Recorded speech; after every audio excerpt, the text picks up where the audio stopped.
ሕብረት ወንጌላውያን አብያተ ክርስቲያናት ትግራይ ምስ አፍሪካ ኢቫንጀሊስቲክ ኢንተርፕራይዝ ጨንፈር ኢትዮጵያ በመተባበር ካብ ኩለን ክፍላተ ከተማ መቀለ ዝተውጻጻ በቀድን ስፌትን ዓለባ ከሰልጥነን ዝጸንሐ 29 ደቂ አንስትዮ አመሪኦም ተጠቀምቲ ትዕድል ኮይነን ዝተመረቃ አጸደ ገብረን ትርሓስ ገብረ ዮሐንስን ዝረኸብኦ ስልጠና ናብ ተግባር ለዊጠን ዓርሰን ንምቅያር ከም ዝሰርሓ ይገልጻ ኣብ ገዛየ ነራ ምንም ዓይነት ስራሕ የብለይ ሰነ 13 ኢና ጀሚርና እና ከዚ ተረخلተ ምራቅ ለና 6 ወርሕ ሙሉ ብሰዓት በአግባው ኢና ሰልጥናዮ በጣም ጽቡቅ ይነር ክሰርሐሉ እየ በቃ እርግጠኛ ላይ የደቀ ከዕብ የተለውጠ መኻሊ መርአያ ክኾን ደሊ ከም መጀመሪያውን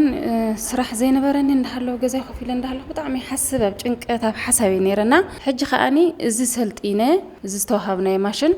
ያው ብኡ ቢልና ሰርሕና ንደቅናን ንኻልኦት ንኽንተርፍ ማለት እዩ ፕሬዝዳንት ሕብረት ወንጌላውያን አብያተ ክርስቲያናት ትግራይ መጋቢ አብርሃም ወልደ ገብርኤል ኣብ ደቂ አንስትዮ ዝበጽሐ ሃስያ ንምሕዋይን ደቂ አንስትዮ ዓርሰን ከኽእላ ንምግባርን መሰረት ገይሩ ዝተዋሃበ ስልጠና ምዃኑ ብምግላጽ ነዘን ደቂ አንስትዮ ስራሕ ንምጅማር ዘኽእለን ንነፍሲ ወከፈን መስፈይ ዓለባ ማሽን ከም ዝወሃባ ይሕብሩ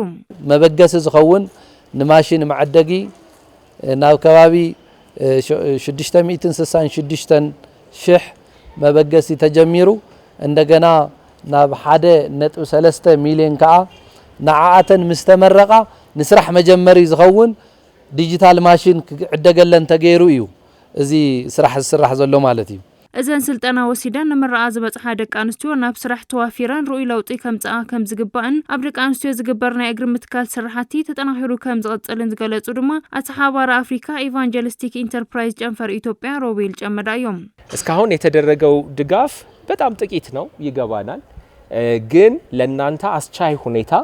እንዲኖር ለማድረግ ነው ክሳብ ሕዚ ዝተገበረ ሓገዝ ብጣዕሚ ንእሽተ እዩ ኮይኑ ግን ዓርስኽን ክትኽእላ ንምግባር ዝተሰርሐ እዩ እዘን ማሽናት ወሲድኽን ዓርስኽን ቤተሰብኽን ማሕበረሰብኽን